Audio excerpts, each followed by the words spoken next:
¿Qué tal? Buenas tardes. Buenas tardes a todas, a todos. A ver, muy bien. Estupendo. Veo que vais llegando. Bienvenidas. Bueno, en esta tarde vamos a hablar un poquito sobre nuestros niños y nuestras niñas. Vamos a hablar de cómo han podido vivir esta etapa de confinamiento y cómo eso les está pudiendo influir, afectar, ahora que empezamos la desescalada. Y que, como ya hemos dicho en otras ocasiones, puede ser un momento incluso más estresante, más complejo, tanto para peques como para personas adultas, incluso más que el periodo de estar en casa sin salir. Sobre todo porque es un cambio importante de unas rutinas que más o menos pues ya teníamos asimiladas, ya sabíamos cómo eran las rutinas, cómo eran las normas en casa, las cosas que hacíamos, a las cosas que estábamos acostumbradas a hacer. Y ahora, bueno, pues empieza todo a cambiar otra vez. Empezamos a poder salir de casa, a poder pasear, a poder ver a amiguitas, a poder visitar a la familia, me refiero a abuelos, abuelas. Y, y eso, bueno, pues siempre los cambios es lo que conllevan pues movimientos. Y la pregunta que nos hacemos, el título de este directo es: ¿cómo sé yo si mi hija, si mi hijo está bien, está llevando bien este proceso de vuelta a la normalidad? Y podemos también preguntarnos cómo le ha afectado este tiempo de confinamiento, de estar en casa, que realmente aún no ha terminado. Todavía estamos en confinamiento. Lo que pasa es que es un confinamiento que se va abriendo y se va relajando. Entonces, bueno, muchas cositas, ¿no? Muchas cositas, porque también habéis ido participando a través del correo electrónico, a través del Messenger, y me habéis ido preguntando cosas relacionadas con la relación entre hermanos, relacionada con el nivel de actividad de los niños, de las niñas, que influye además esto también en la capacidad de atención o de prestar atención, ¿no? a la hora de hacer cosas o de enterarse, ¿no? de las cosas que les pedimos o que les decimos que hagan, sobre todo niños y niñas un poquito más mayores. Me habéis preguntado también acerca de vuestras preocupaciones con la vuelta a ciertas rutinas, quizás rutinas que ya tenían asumidas antes, que parecía que ese camino ya estaba recorrido, que no había mucho problema, pero que son rutinas que quizás en estos meses se han dejado de hacer.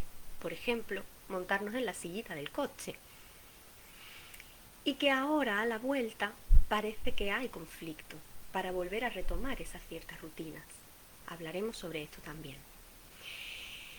También incluso me habéis preguntado por reacciones de las peques, de los peques, que pueden ser preocupantes, pueden causarnos inquietud a los adultos que los acompañamos, como pueden ser los miedos nocturnos, las pesadillas, miedos en general que antes no tenían, incluso niños mayorcitos, y que ahora vuelven a tener. De todo esto que está relacionado con procesos de ansiedad o procesos de temores, también vamos a hablar. Entonces, bueno, veo que estáis llegando bastantes. Yo siempre digo que podéis interactuar conmigo. Hola Julia, ¿qué tal? Me alegro de verte. También, muy bien, sí. La susceptibilidad, la desobediencia, claro. También son aspectos, ¿no? de esta forma de expresar que tienen los niños que quizás tienen esta inquietud, estos nervios dentro. También lo vamos a abordar. Y muy importante esto que apunta Julia acerca de los abuelos, porque ahora los abuelos vuelven a formar parte de esta tribu con la que compartimos el cuidado de las niñas y de los niños.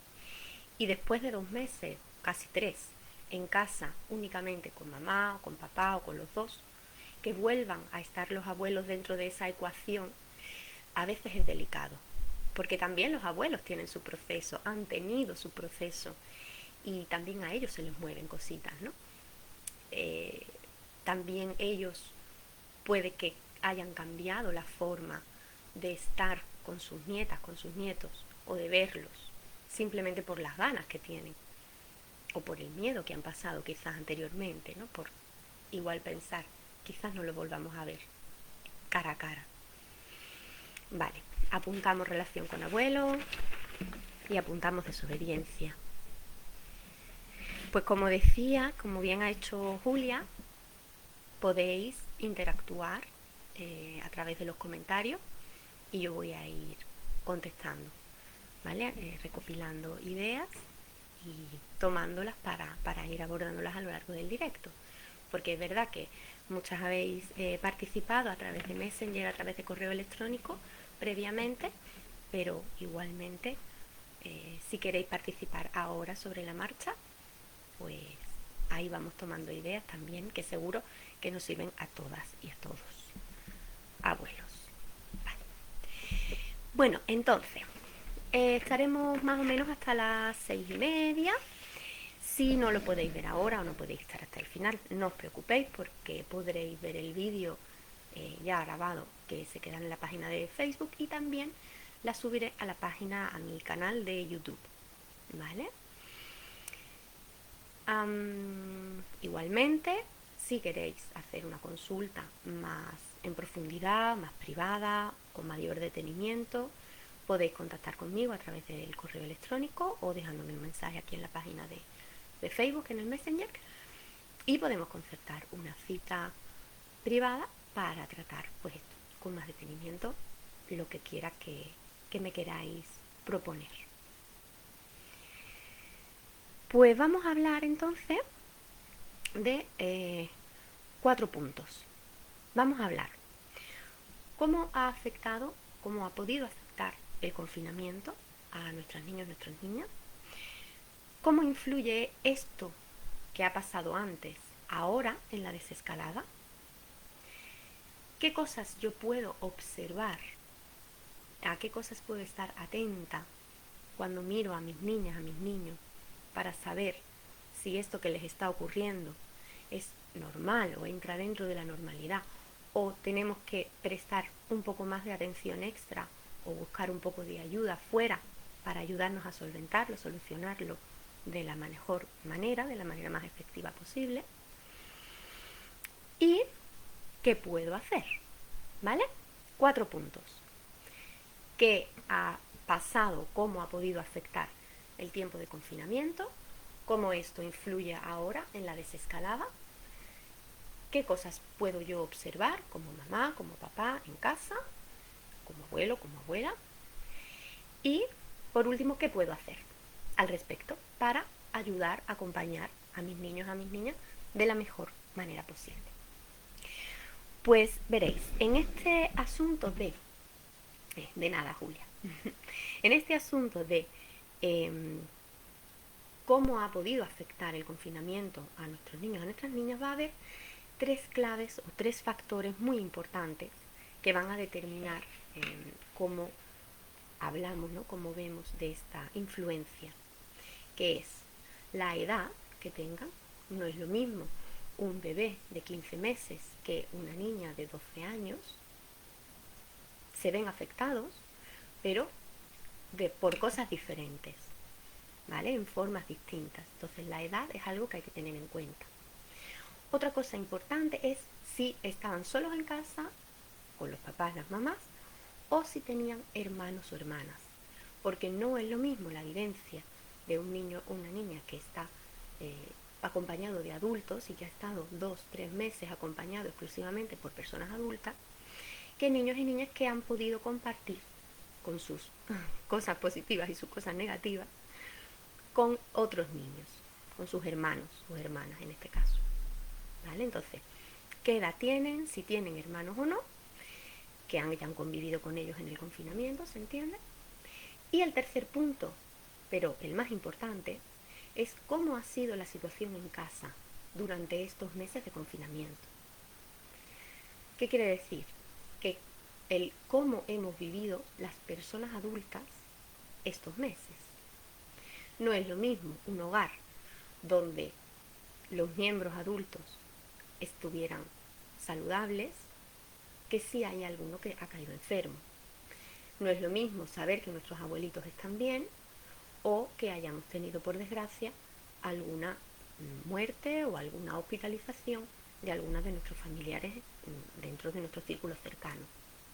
No es lo mismo que hubiéramos tenido, que hayamos tenido un puesto de trabajo, un empleo seguro, por el cual no teníamos que preocuparnos, o que nos hayamos visto en riesgo o incluso hayamos perdido nuestro trabajo. Todos estos factores influyen muchísimo en el ambiente que hemos vivido en la familia y todo esto ha influido también en nuestras niñas y en nuestros niños en casa. Entonces son pequeñas pinceladas que yo doy para que podamos hacernos una imagen, podamos analizar cómo estaba el ambiente en casa y cómo eso ha podido influir. Ya os digo que son 3 factores: cómo estaba el ambiente en casa, si tenían o no hermanos y qué edad tenían, que van a influir mucho en la manera en que ellos han podido vivir este confinamiento.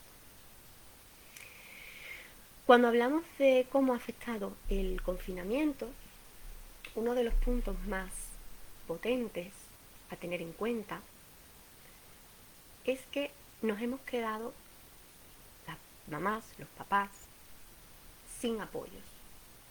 Hemos estado en casa, nosotras solas, con nuestras parejas y los niños y las niñas, teniendo que llevar además adelante quizás un trabajo presencial en riesgo, con los riesgos que ello supone, o quizás un teletrabajo con las incomodidades que supone tener que estar en casa sin poder tener un espacio reservado para ese teletrabajo. Entonces, y nos hemos quedado sin el apoyo tanto de la escuela como de la familia, de los abuelos y de las abuelas.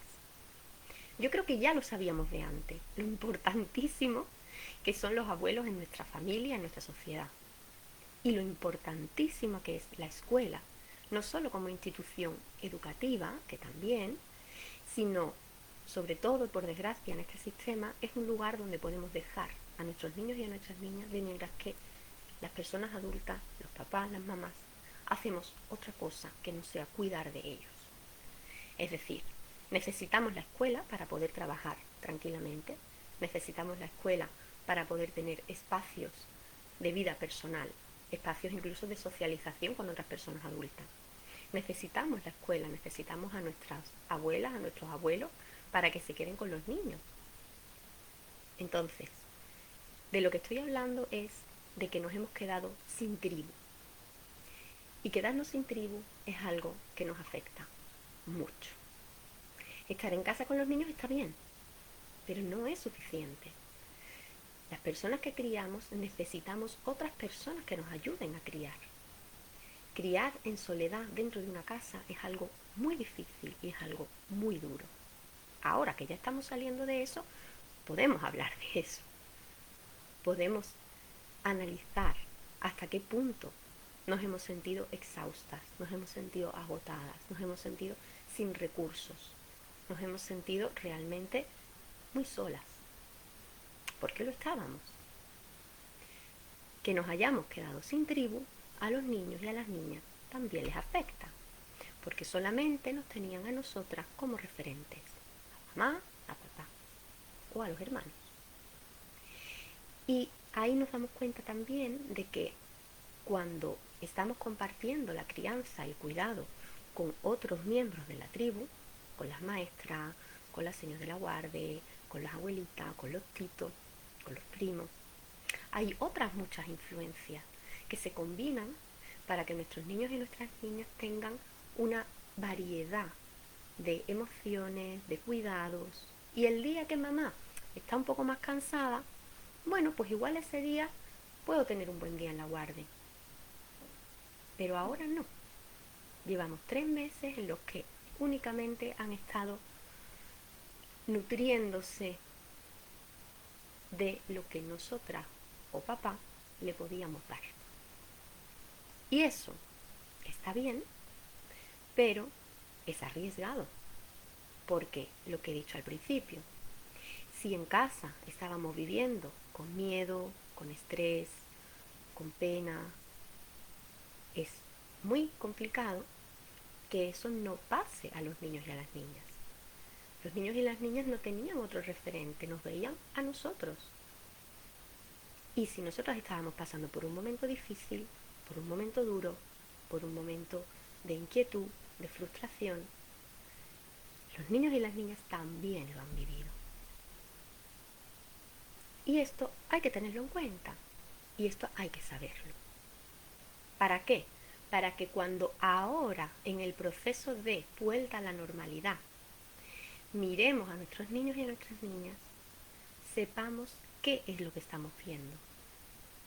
Porque no solamente tenemos que ver a nuestra niña ahora, hoy, que está más irascible, está más desobediente, o no quiere montarse en la sillita del coche, o tiene pesadillas por la noche, o tiene miedos que antes no tenía, o le cuesta trabajo prestar atención. No es solo eso hoy. Lo que hay que ver cuando la miramos es todo esto que hay detrás, estos meses que hemos vivido sin tribu y en casa, con todas estas circunstancias detrás. Y esto afecta, claro que afecta, claro que afecta, es importante. ¿Cómo afecta?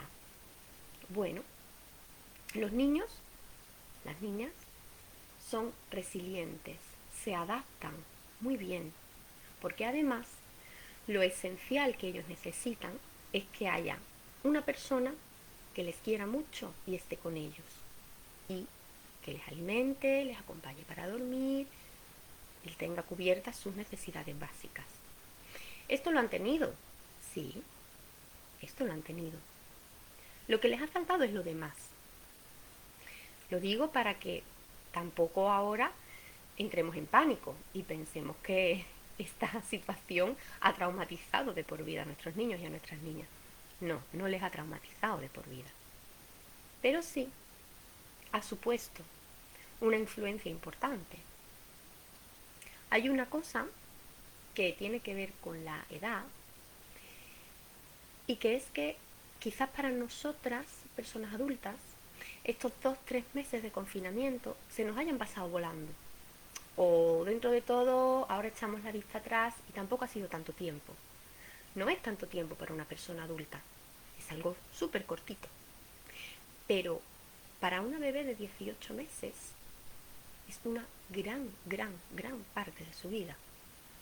Incluso para una niña de 12 años es una gran parte de su vida.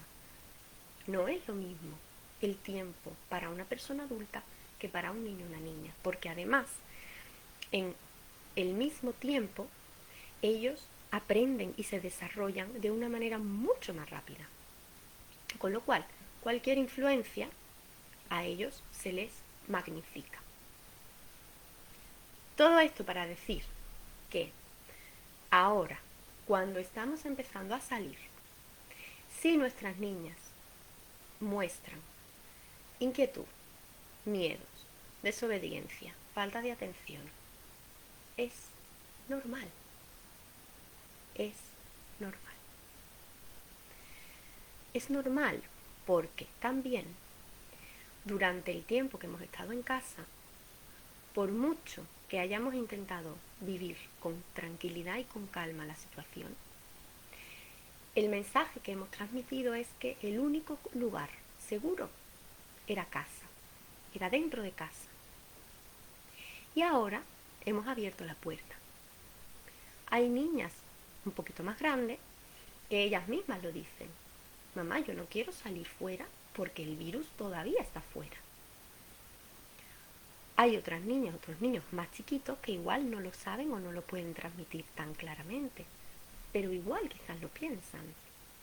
Y quizás no pueden explicar que les ocurre eso, pero sí sienten miedo, sí sienten inquietud y lo demuestran teniendo una rabieta, llorando, enfadándose mucho, poniéndose muy tristes, teniendo pesadillas por las noches. Es normal. Ellos tienen procesos igual que las personas adultas. Dice Julia, ahora se siente insegura, pero es lógico, es normal. A nosotros también nos cuesta trabajo, ¿o no? No nos cuesta trabajo ahora salir a la calle, ir a comprar y llevar mascarilla, llevar guantes, lavarnos las manos, seguir las flechas. Obvio nos cuesta. Pues si a nosotras nos cuesta, que tenemos toda la información que queramos y más, que hemos sabido punto por punto todo lo que ha ido ocurriendo y por qué. Entendemos los números, las gráficas, los estudios científicos, lo que nos cuenta el presidente, lo entendemos todo, más o menos. Pero ¿y ellos? Ellos tienen el relato que nosotras le hayamos querido transmitir. Y, bueno, puede ser suficiente o puede que les queden dudas, les queden inquietudes, les queden miedos. Y sobre todo, nos van a mirar a nosotras. Y lo que nosotras les transmitamos ahora, igual que lo que le hemos transmitido anteriormente, va a ser esencial en cómo mis hijos van a vivir esta vuelta a la normalidad. Si yo la vivo con miedo, si yo la vivo con inquietud, si yo la vivo con frustración, ellos lo van a vivir como algo negativo, como algo peligroso. Y no van a estar a gusto. Quizás lo verbalicen, pero quizás no. Ahora vamos a ver qué cosas pueden los niños expresar, de qué maneras pueden poner fuera algo, esta inquietud que le esté pasando dentro. No siempre es explicándonos lo que les pasa. Ojalá, ¿verdad? Pero no, no siempre es así. Ni siquiera las personas adultas explicamos siempre lo que nos pasa con palabras. Cierto, dice V también. A ver, un segundito que voy a darle abajo aquí. Esto es, ¿eh? Adara también comentas esto, ¿no? Que tú también te sientes más insegura, con más miedos, con incertidumbre, absolutamente. Una buena estrategia cuando vemos que nuestros niños, de la edad que sea, están especialmente inquietos o tienen conductas, comportamientos un poco que no entendemos o que nos sorprenden en un momento dado, es mirar cómo estoy yo. La niña ha pasado una mala noche. ¿Y cómo estoy yo? ¿Qué día pasé yo ayer? ¿Cómo me fui a la cama? ¿Qué cosas me rondaban en la cabeza? ¿Tengo yo pesadillas? ¿Tengo yo insomnio? ¿Yo o mi pareja? ¿Vale? Porque nosotras tenemos un vínculo muy, muy directo con nuestros niños. Y ahora se ha acrecentado por esto que decía al principio, que nos hemos quedado sin otras influencias. Si mamá está nerviosa, ahora sí que todo el mundo que está en casa está nervioso. Mamá, papá. Porque es que no hay más de donde tomar referencia. ¿Vale? Entonces siempre, muy importante. ¿Qué le pasa al niño? ¿Qué me pasa a mí? ¿Qué le pasa a mi pareja? ¿Qué nos pasa entre los dos? ¿Qué me pasó esta mañana con mi madre cuando hablé con ella por teléfono?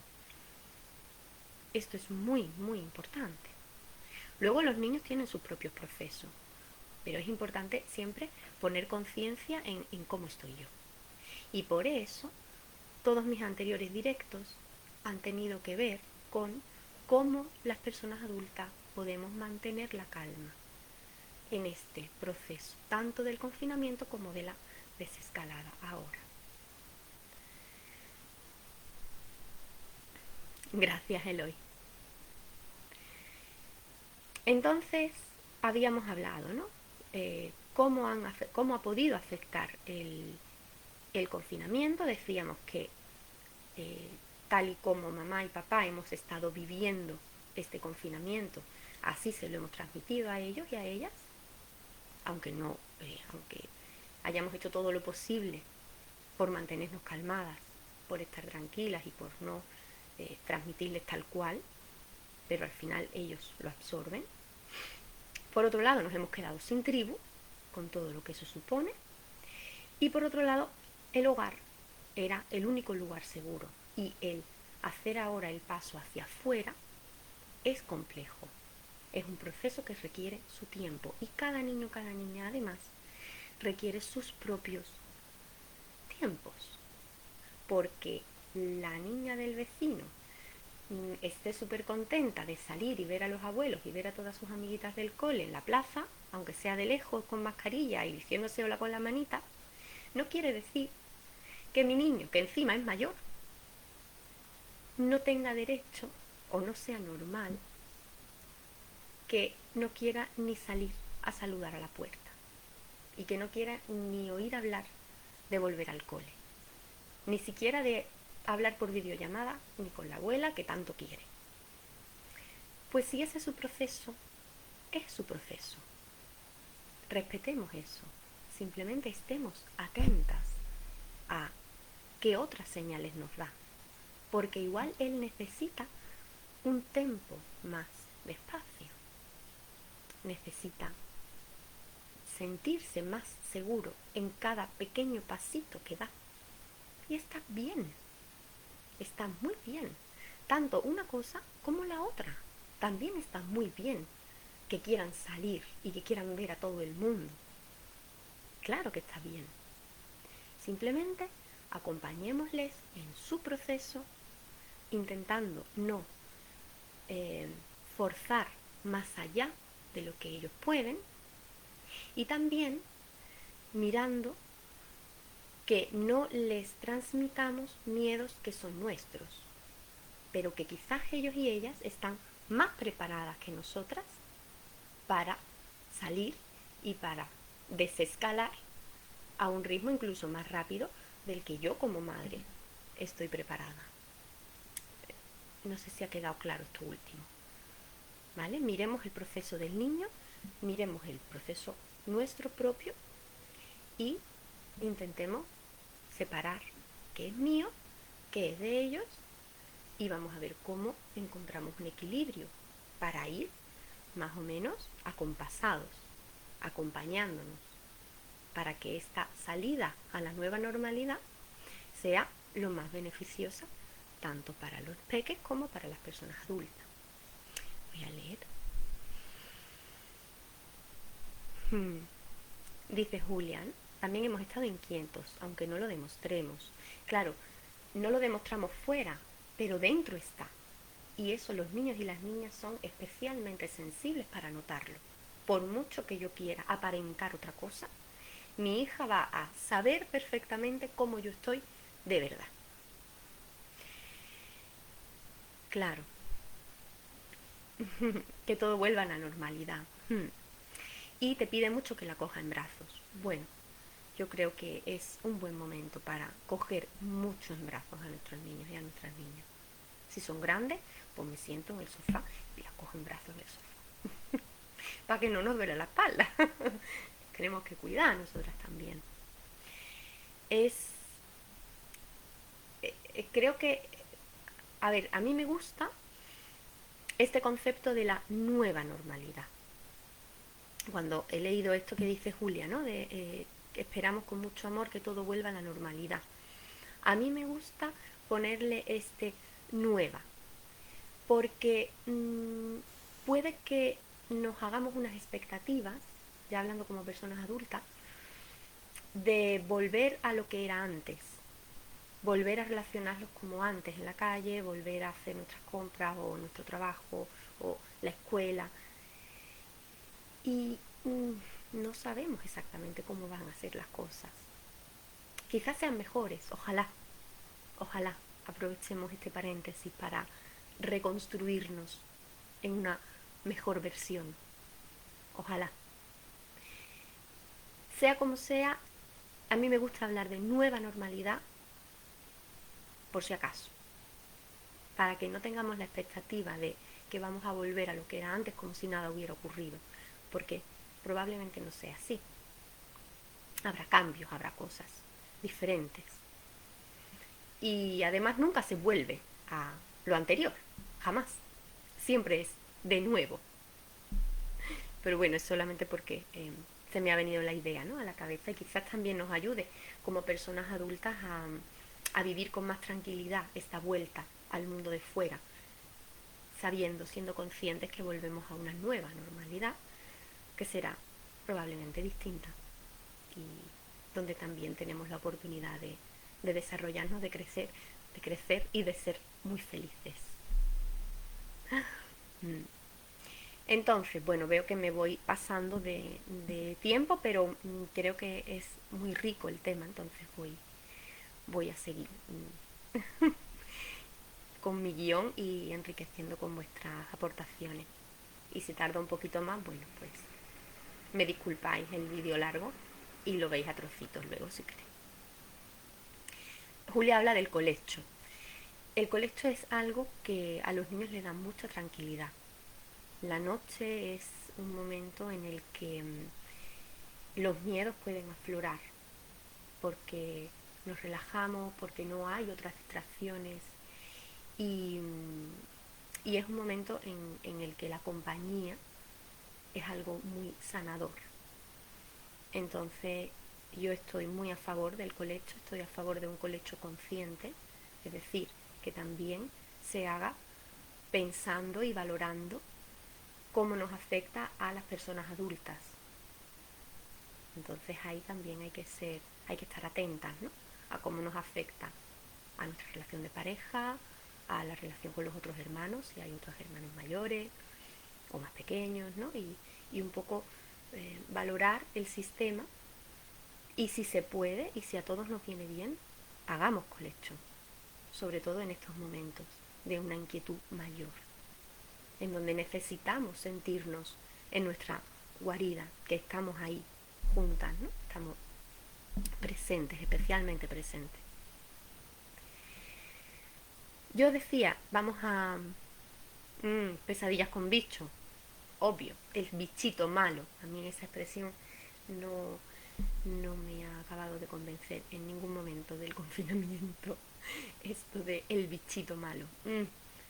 Primero que el virus, bueno, no es un bicho. Y luego que no es malo. Es decir, no tiene ninguna intencionalidad. No tiene conciencia.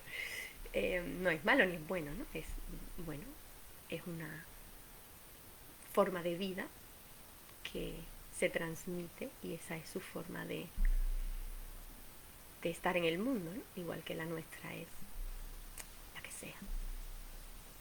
Bueno, pesadillas con bichos, sí. Voy a seguir hablando de qué cositas puedo observar en los niños y en las niñas y qué puedo hacer, ¿vale? Voy a ser un poco más sintética en esta última parte, porque como decía, pues ya hemos hablado de cómo afecta el confinamiento, cómo influye ahora para la desescalada. Lo que hay que hacer es tener en cuenta estas influencias anteriores, tenerlo presente y comprender que efectivamente nuestros niños y nuestras niñas ahora mismo tienen todas las razones del mundo para estar nerviosos, estar inquietos, tener miedo y acoger y acompañar esto con amor y con paciencia. ¿Qué cositas puedo mirar? ¿En qué cosas me puedo fijar para ver si mi niño, si mi niña está bien? Podemos mirar cómo duerme, si ha tenido alguna alteración en el sueño.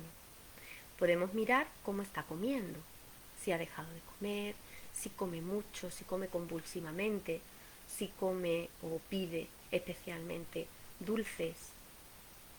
Podemos ver cómo está en relación con el control de esfínteres, si ya usaba pañal y ahora está volviendo a que se le escape el pipí o la caca, y si es de noche o si es en cualquier momento del día. Esto podemos estar atentas y mirarlo. Podemos estar mirando también en niños pequeñitos que habían empezado a hablar, cómo tienen este tema, ¿no?, de la comunicación. Podemos hablar o podemos estar atentas también a la energía. ¿Qué nivel de energía? Si están más apagados, más apáticos, o si por el contrario están mucho más inquietos, mucho más energéticos, ¿no?, hacia afuera. Porque tanto hacia adentro como hacia afuera, un cambio significativo con lo que era su nivel normal de energía puede ser algo que nos dé una pista, ¿no?, que tengamos que estar un pelín más atentas a qué pasa ahí, algo pasa. Por esto decía al principio, si les ocurre algo, no tienen por qué necesariamente estar explicándonoslo, que ojalá, pero no. Entonces, estas son pequeñas claves que podemos estar atentas, ¿no?, para mirar. Porque hay veces que decimos, mi niño está estupendamente, no tiene pesadillas, no está especialmente desobediente, no está fantástico, pero quizás alguna de estas cositas muestre otra cosa, ¿no?, otro movimiento interior que pueda tener. Más cositas que podemos estar atentas. Podemos mirar los dibujos, podemos mirar qué cositas, cómo son sus dibujos, qué dibuja, en cuáles son sus focos de atención. Quizás la niña de Julia dibuje bichos. Y ahora vamos a ver qué podemos hacer con respecto a este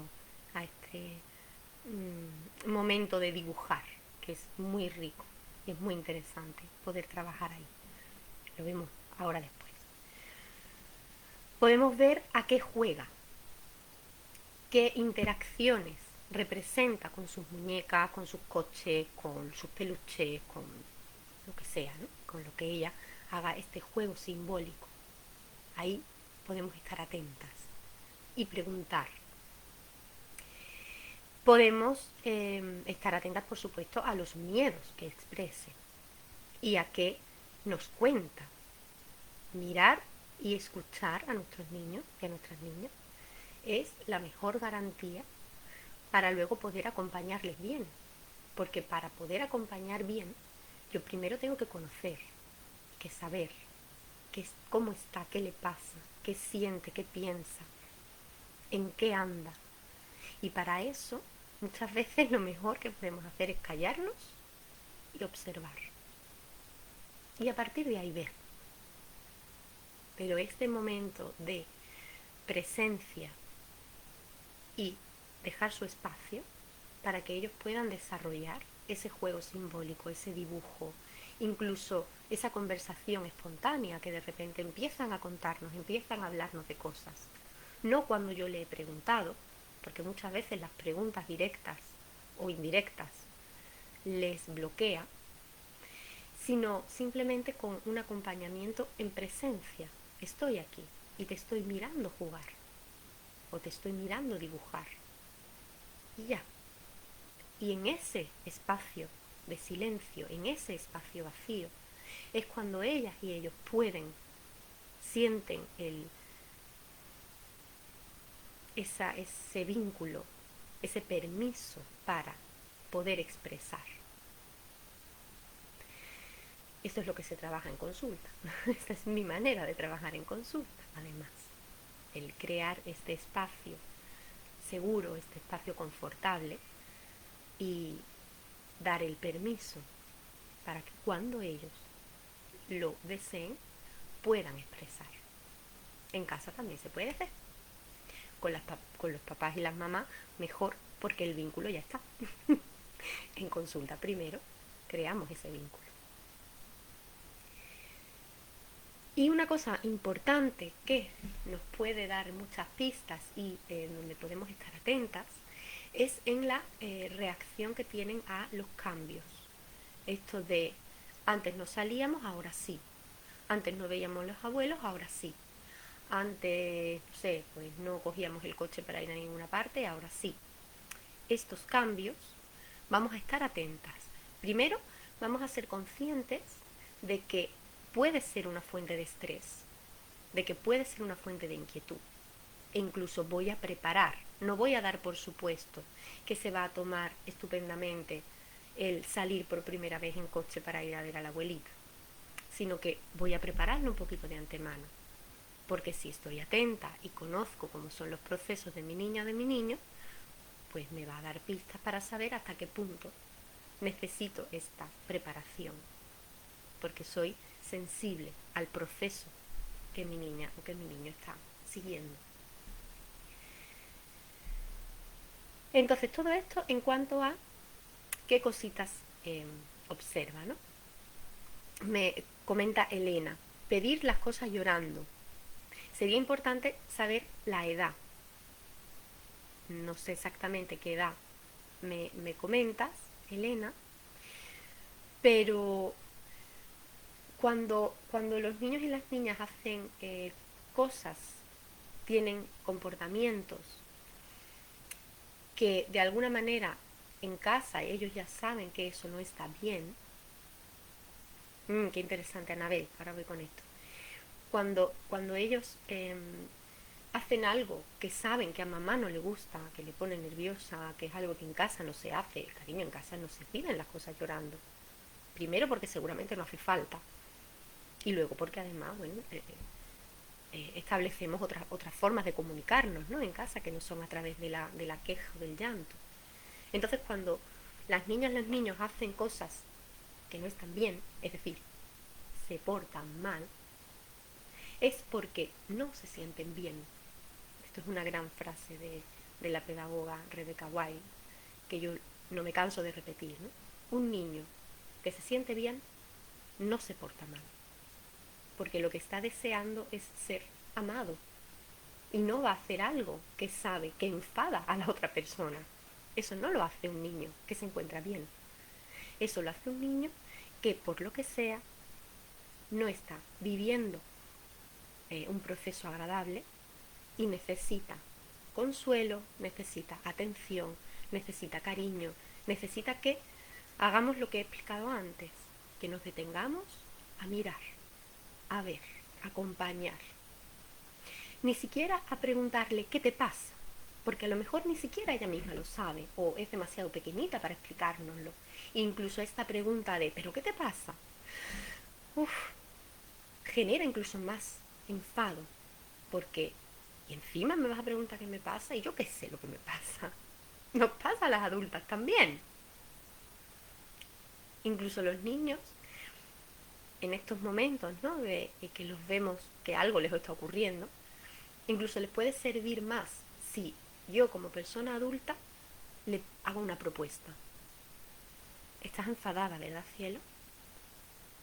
Estás triste, estás nerviosa. Y yo ya le propongo. También es ver. 2 años y medio. Y a veces, obvio. Entonces, pues sí, pues un poco esto, ¿no? Algo le pasa y esa es su manera de expresar. Esa es su manera.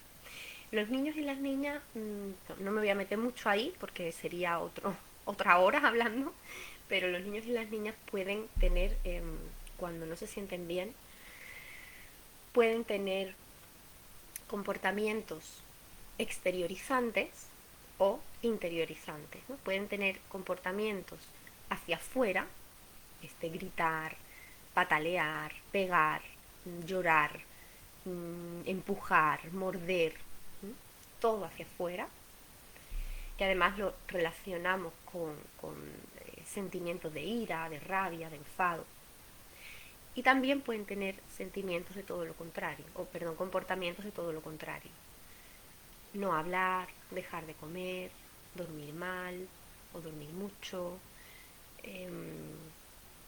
callarse, tener menos energía, tener menos ganas. Hacia adentro, que se relaciona más con la tristeza, o le damos esa interpretación, por desgracia, se nota menos, porque hace menos ruido y parece que molesta menos, pero no es menos importante. Es igualmente un mensaje de algo me pasa, atiéndeme, acompáñame, ayúdame. Y como tal, pues estamos atentas y ahí le damos ese acompañamiento. Como siempre digo, es un acompañamiento que si como mamás o papás tenemos dudas, no estamos seguras, vemos que no llegamos o que no sabemos muy bien cómo hacer, consultemos a profesionales de la psicología, de la pedagogía, llamemos a su tutora del cole. Y con esto ya me meto en qué podemos hacer, que es la última parte que yo tenía prevista hablar. ¿Qué podemos hacer cuando estamos observando que hay comportamientos que nos pueden indicar que efectivamente nuestro niño o nuestra niña no lo está pasando bien?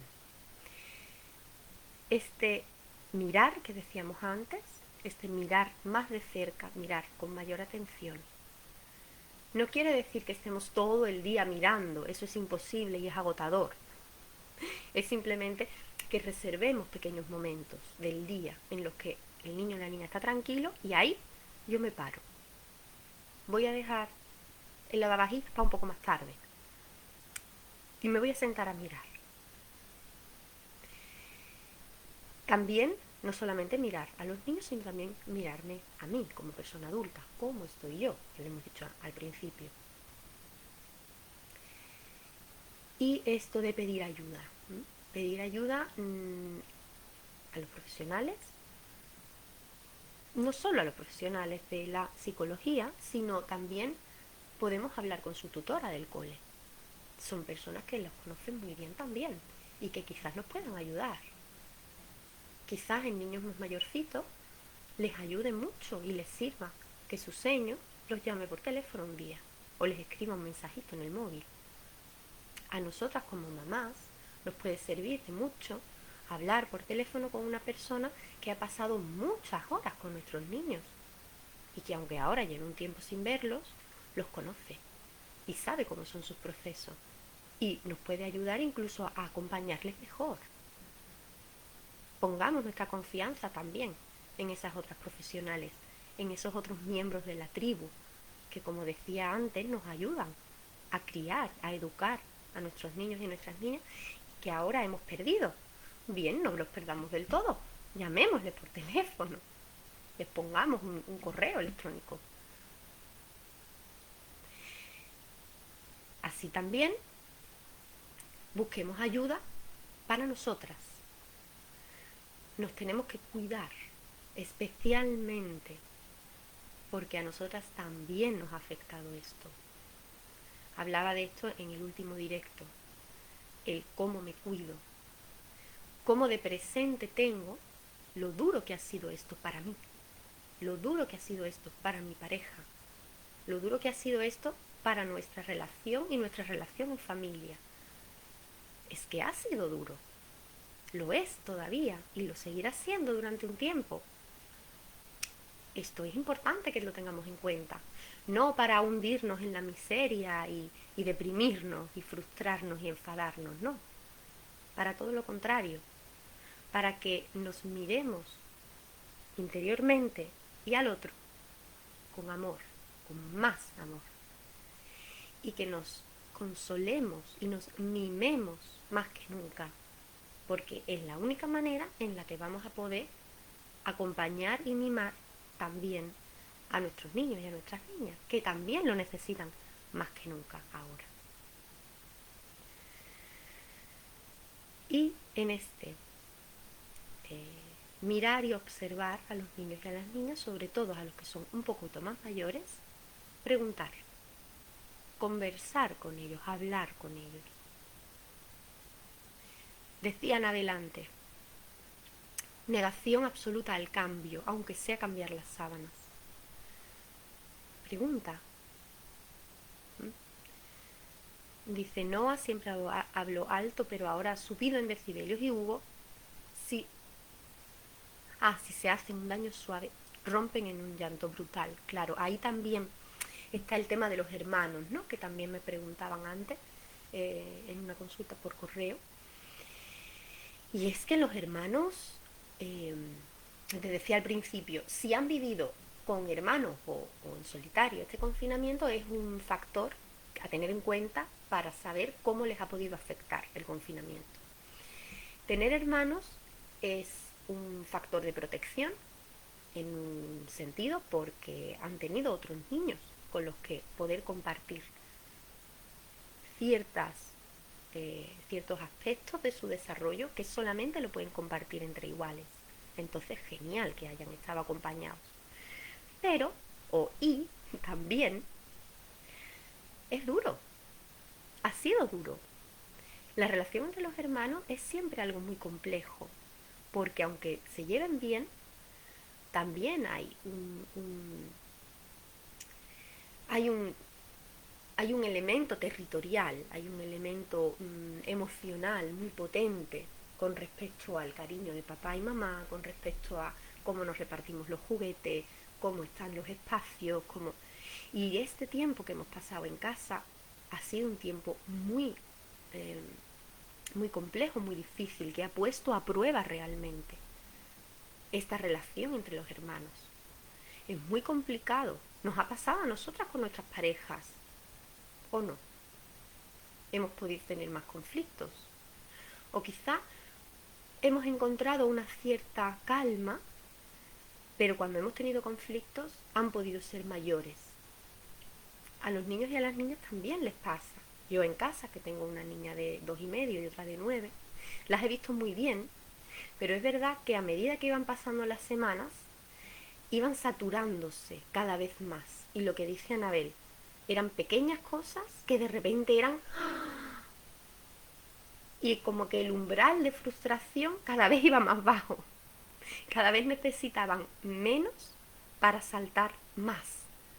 Pero es lógico, porque también se saturan de estar siempre con la hermana, con el hermano ahí pegado y sin posibilidad de ver a otros niños distintos. Entonces es normal que haya una mayor susceptibilidad en esta relación entre hermanos, que haya una mayor sensibilidad ahí.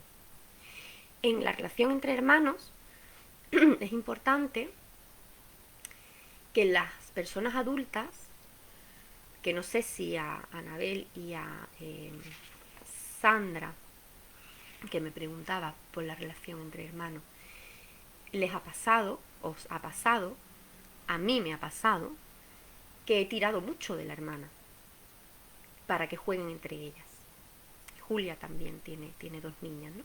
No sé si a vosotras os ha pasado, pero yo he utilizado el recurso hermana muchísimo. Quizás me he pasado. Entonces hay que estar atenta a eso también. Los hermanos necesitan sus espacios. Por mucho que, qué bien que puedas jugar con la hermana, qué bien que puedas jugar con el hermano, también tenemos que entender que necesitan sus espacios propios. Y hay que facilitar ese espacio.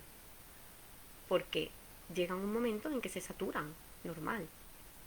Tenemos que tener en cuenta esa necesidad de espacios, tanto de los grandes como de los pequeños, porque los pequeños también se saturan de los hermanos grandes. Tenemos que tener esa sensibilidad. Bueno, vamos ya acercándonos a las 7. Yo pensaba estar aquí hasta las 6:30, pero este directo se está alargando porque está siendo muy interesante también con vuestras aportaciones, que os agradezco mucho. Pero vamos a ir terminando. Entonces, en este ¿y qué puedo hacer yo? Hemos dicho, vamos a mirar a nuestros niños y niñas y mirarme a mí también y a mi pareja. Vamos a preguntar, vamos a establecer esta comunicación acerca de cómo estoy yo, cómo estás tú, qué podemos hacer para estar mejor. Vamos a pedir ayuda si lo necesitamos, tanto para cuidarnos nosotras como para acompañarlos mejor a ellos. En este sentido, sabéis que podéis contactar conmigo o con cualquier otra profesional de la psicología. También apuntaba el tema de las señas del cole. También los abuelos y abuelas podemos utilizarlo con amor, es utilizarlos podemos llamarlos por teléfono para que tengan una videollamada con los niños y las niñas. Podemos, quien se sienta con esa confianza, con esa seguridad a nivel de salud, dejar a los niños con los abuelos también. Era una pregunta lo de los espacios, pues espero que te haya contestado. Claro, van a la par y hacen equipo, pero totalmente cierta esa saturación. Es mejor espacio de juegos separados y ellos comparten uno.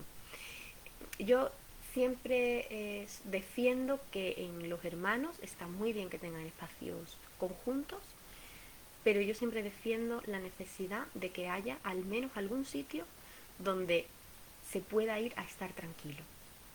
No hace falta que sea mi habitación, tu habitación, pero sí un lugar donde si yo no quiero que me molesten jugando, puedo estar allí. Y puedo cerrar la puerta para que la hermana no entre. Eso es muy importante. Y más en esta situación, donde tenemos que seguir compartiendo todavía muchas horas dentro de casa.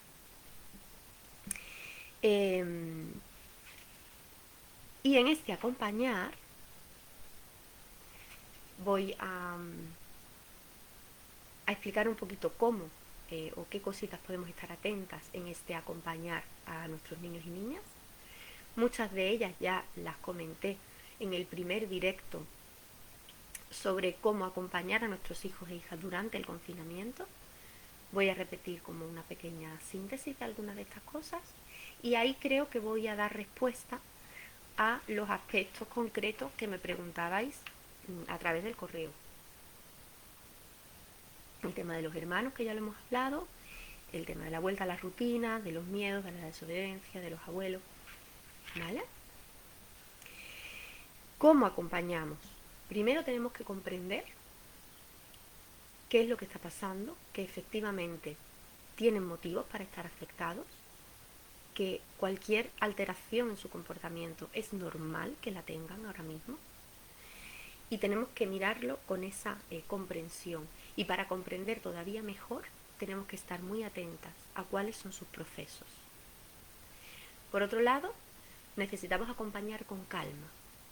Calma que tiene que ver con el dar confianza. Si yo estoy calmada, de mientras que te acompaño, ayudo a que esa inquietud, esa inseguridad que quizás mi hijo o mi hija tenga por todo esto que está pasando y todos los cambios que está viendo, si ellos ven que las personas adultas que estamos cerca estamos calmadas, van a sentirse poco a poco más seguros con todo lo que está pasando. Entonces mantener la calma en ese sentido es algo muy esencial. Si queréis podéis ver todos mis 4 directos anteriores de cómo mantener la calma, que os van a dar claves y pistas a ti y a Lara. Entonces, calma, comprensión y paciencia. La paciencia es el arte de no perder la calma mientras se espera. Entonces, démosle tiempo a nuestros niños y a nuestras niñas para acostumbrarse a las nuevas situaciones. No demos por hecho que lo que estaba antes en la normalidad anterior, ahora también va a estar ahí esperando como si nada hubiera ocurrido en la nueva normalidad. Porque no es así. Porque los niños y las niñas han pasado mucho tiempo, para ellos es mucho tiempo de sus vidas, en un paréntesis donde han cambiado muchas cosas. Y retomar no es volver a lo de antes, es construir de nuevo. Tenemos que ayudarles a construir de nuevo.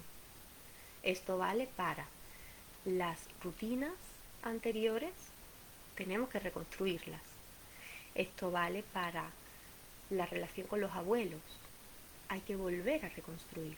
Hay que volver a reconstruir quizás ciertas normas, ciertos aspectos que antes estaban claros. Quizás ahora hay que volver a renombrarlos, a reestructurarlos. Y igual con ciertos límites que aseguren esta desobediencia, ¿no? que hablábamos antes.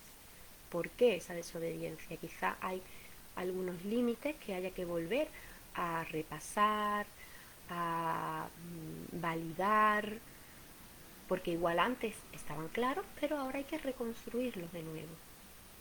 Por eso es una nueva normalidad, porque la estamos volviendo a construir en nuestra relación con nuestros niños y niñas también. Y esto se relaciona, lo de la paciencia, se relaciona con, ojo, con la exigencia. Nosotras tenemos muchas ganas de volver, pero ojo con esa exigencia, que a veces esa frustración la volcamos en nuestros niños y nuestras niñas, metiéndoles prisa, quizás una prisa para la que ellos no están preparados aún. Entonces respiremos, nos lo tomemos con calma, nos miramos a nosotras, les miramos a ellos, comprendemos que todo lo que ha pasado es muy grande y vamos a ir de a poquito.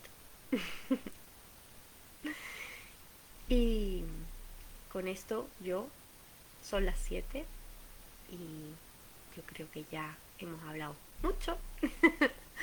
Os agradezco mucho vuestro acompañamiento a lo largo de este directo. Espero que os haya gustado, que os haya servido. Y me gustaría que para la semana que viene me dejarais propuestas de qué queréis que tratemos. Me gustaría seguir centrándome en la infancia, en la mirada hacia los niños y las niñas. Y me encantaría saber vuestra opinión de qué os gustaría escuchar, qué os gustaría que comentáramos. Así que estáis invitados a dejar vuestro comentario. Gracias a ti, Anabel, Elena, Lara, Julia. Nos vemos la semana que viene y os mando un súper abrazo. Sabéis que podéis contactarme a través del correo, a través de mi página web, que podéis ver mis vídeos tanto en Facebook como en mi canal de YouTube y que aquí estoy para lo que necesitéis. Un abrazo muy grande, que seáis muy felices.